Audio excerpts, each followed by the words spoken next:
Hello everyone, good morning and welcome back to theCUBE's live coverage of NetApp CONVERGE 2025. We are live in Las Vegas. I'm your host, Rebecca Knight, sitting alongside my esteemed colleague, Rob Strechay, co-host and analyst.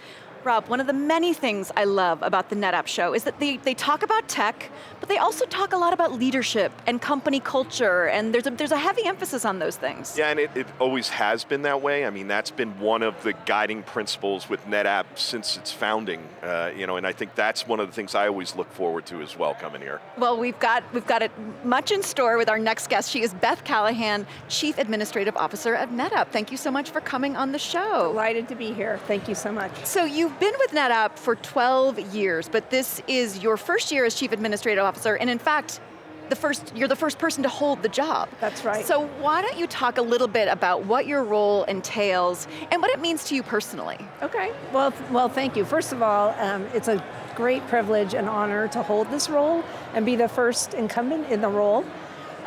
What it means to me is that the company recognizes the importance of what we call the enabling functions, legal and HR, real estate, government relations, sustainability, all are within my remit.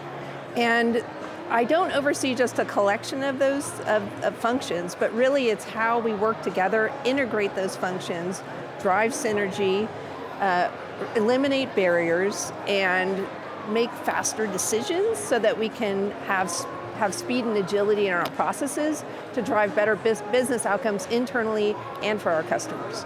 Yeah, I mean that to me, it's like you said, it covers such a broad, that really has not only impact on NetApp, but how your people go and treat their customers and really interact and things like that, which I love, because I think that really gives them some guiding principles. I think one of the things also, given where you sit, is AI has an impact on that as well. And what are you seeing from the impact of AI and how you're influencing how NetApp approaches that? Because governance and everything else that goes along with it is super important, especially with all of the regulations in the industries and stuff. So Rob, you hit a very important topic, right, for not just for NetApp, but for our customers, for our industry.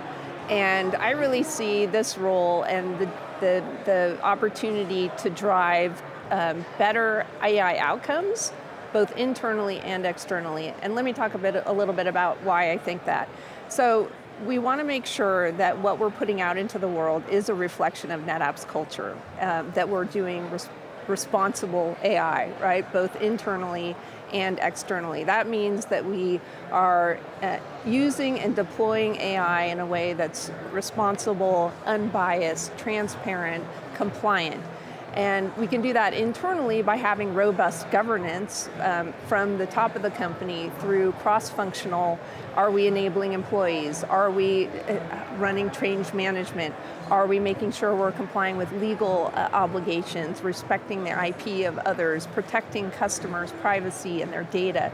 All of those things. And from an external perspective, we are actually helping customers do AI or use AI responsibly. So I really see our role as kind of being a strategic advisor to our product and go-to-market teams and helping customers drive responsible AI in their organizations.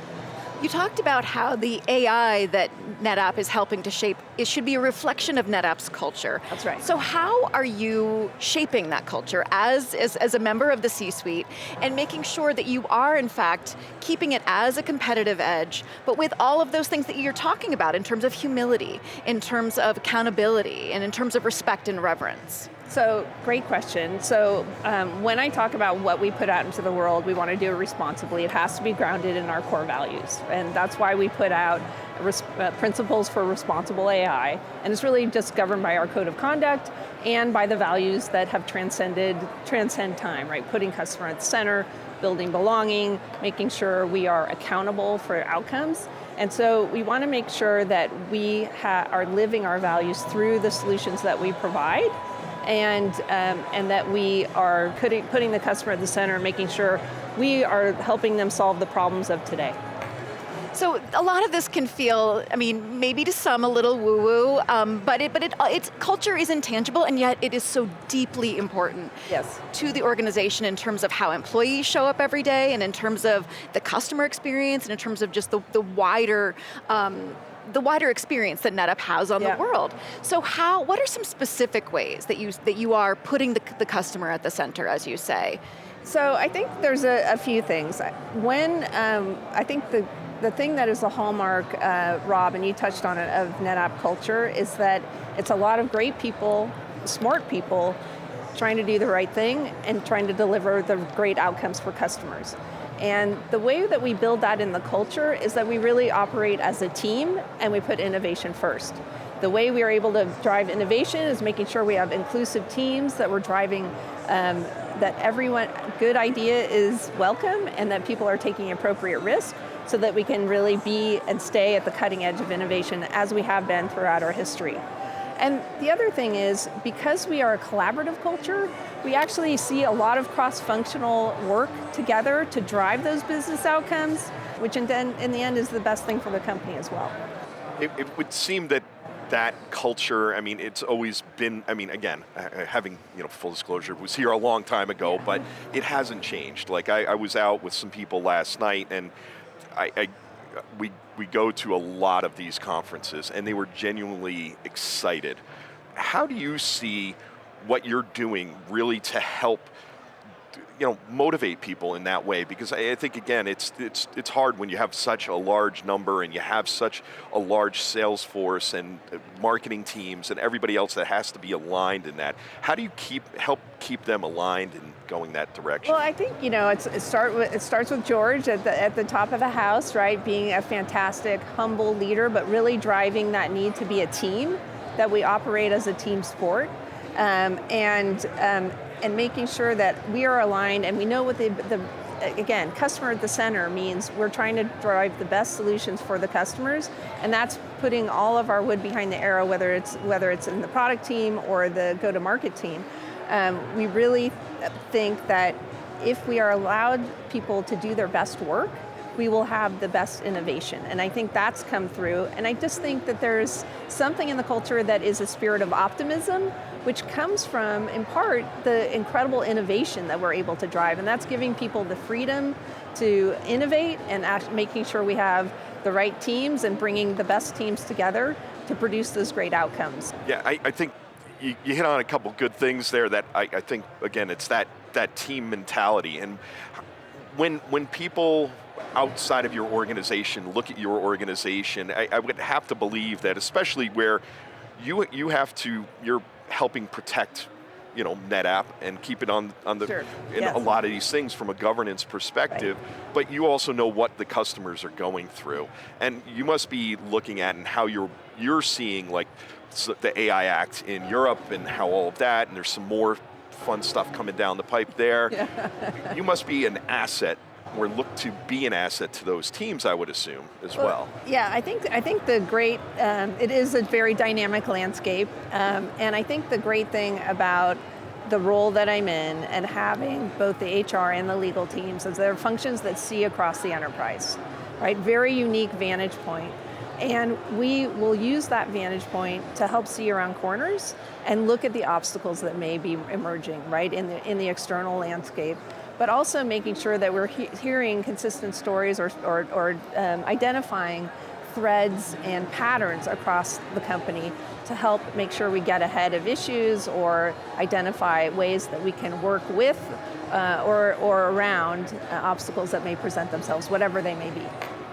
One of the things you were talking about is empowering individuals to take appropriate risk, making sure they feel secure, and that's really psychological safety within organizations. What are some habits, some mindsets that you as a leader embrace that help you navigate this role and help your employees feel that sense of security and also empowerment? Well, I think you just have to start by acknowledging that everyone is there to do their best work. That is the goal. Everyone comes with good intent and great ability.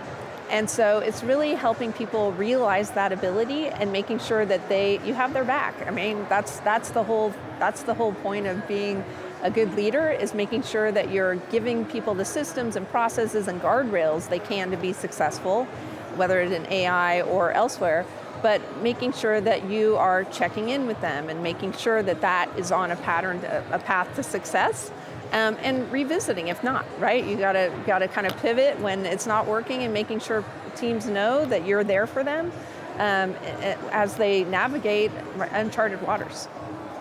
Yeah, I mean, again, it's with the two very large responsibilities you have there, especially where having been on the sales side in a past life, and you look at legal as, to your point about having the psychological safety. I like that one. I'm going to steal that. That was good. But I hadn't thought about it that way.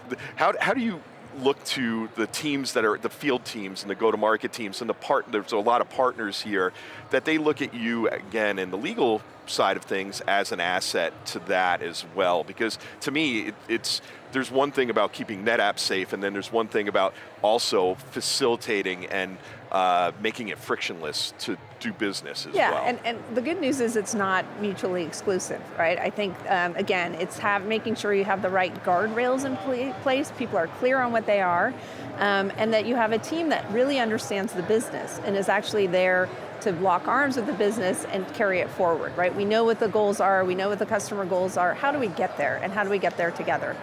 So I look at the opportunity ahead in the Chief Administrative Officer role is really moving from being an enabling function to an accelerating function, and I think we can do that. NetApp has a longish history. It's not quite at middle age, but it was founded in 1992. But this particular moment, it frankly, the wider landscape of technology, but also NetApp in particular, it feels like a moment of reinvention. Yeah. So how are you, as someone who's been with NetApp for a good chunk of time, helping bridge the past with its future? So I think that if you look at NetApp's history, at any inflection point in technology, whether it's the internet or virtualization, looking back on our storied history, that is really when we shine. And I think AI, Gen AI, is that opportunity yet another opportunity for us to embrace. So I don't know that it's different, but it's taking us to the next level.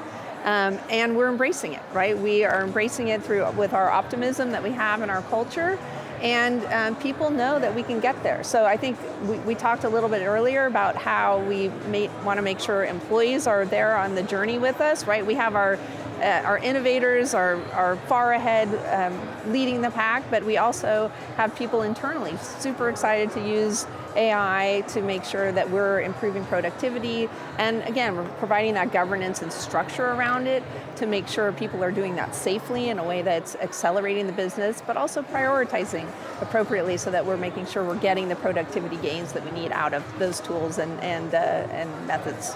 Excellent. Beth O'Callahan, thank you so much for coming on theCUBE. A real pleasure having you on. My pleasure, Rebecca and Rob. So nice to be here with you. I'm Rebecca Knight for Rob Strechay. Stay tuned for more of theCUBE's live coverage of NetApp CONVERGE. You're watching theCUBE, the leader in enterprise tech news and analysis.